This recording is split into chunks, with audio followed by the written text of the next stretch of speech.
Good morning. 2020 Form 45CC2. Depreciation and amortization. What is the mid-month conversion? Step 12. Conversion is the number of months you could depreciate your business assets during the first year you place it in service, and the number of months you could depreciate it in the last year of its useful life in your business, or the last year you took it out of your business. So it's the beginning, the first year, and the last year of the asset in your business. So that's what conversion is in depreciation. There are three types of conversion: mid-month conversion, half-year conversion, and mid-quarter conversion. So what is the mid-month conversion? Mid-month conversion is used to depreciate residential rental properties and non-residential real properties. So when you use mid-month conversion for real estate, it's like you assume you place the asset, the property, in business halfway through the year. So you'll depreciate half of, when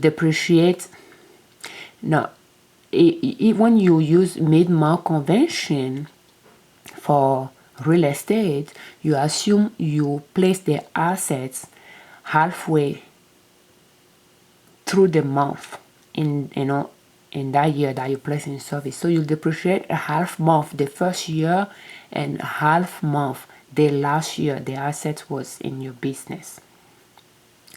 So when you are using mid-month, you'll put MM, and I believe for real estate is already there for you because you don't have any other option. So MM will be in column E, conversion, under Part 3, Section B, asset placed in service during the tax year 2020 if you are using general depreciation system. And for residential rental properties, column E, conversion, is MM, and non-residential real estate properties, you have MM as well. So mid-month is used for residential rental properties and non-residential real properties. You won't have that option for the other property class. There will be the remaining two conventions, half year mid-quarter convention for the other property class. For real estate and residential, they already fill up that column E convention section for you already. So you just have to know how to depreciate using mid-month convention. And for alternative depreciation system, it is used for 30-year and 40-year property class as well.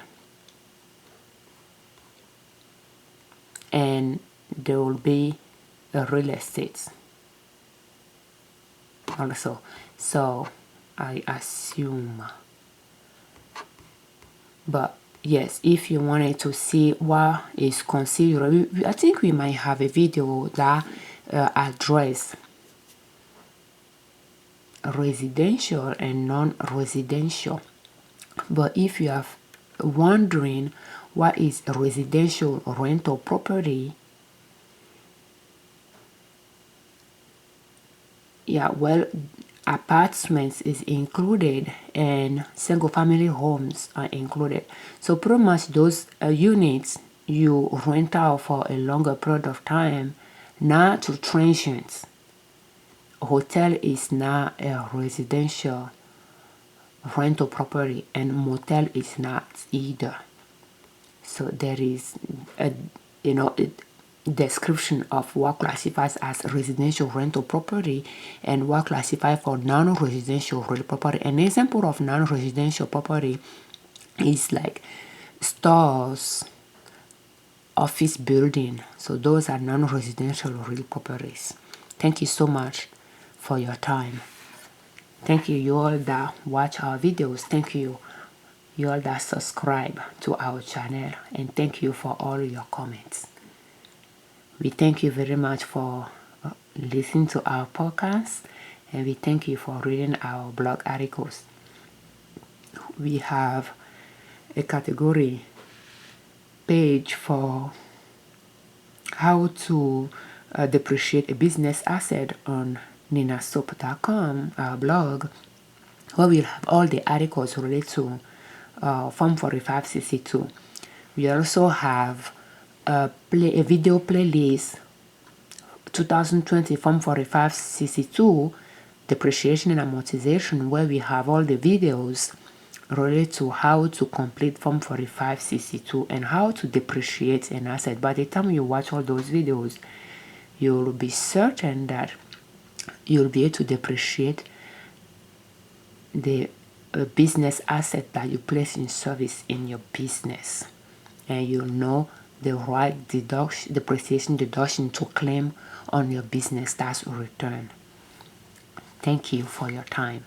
I'm Afiavi Ojune Lieberman, creators of MidMonth Consulting L.L.C YouTube channel, MidMonth Consulting L.L.C podcast, and ninasoup.com, our blog.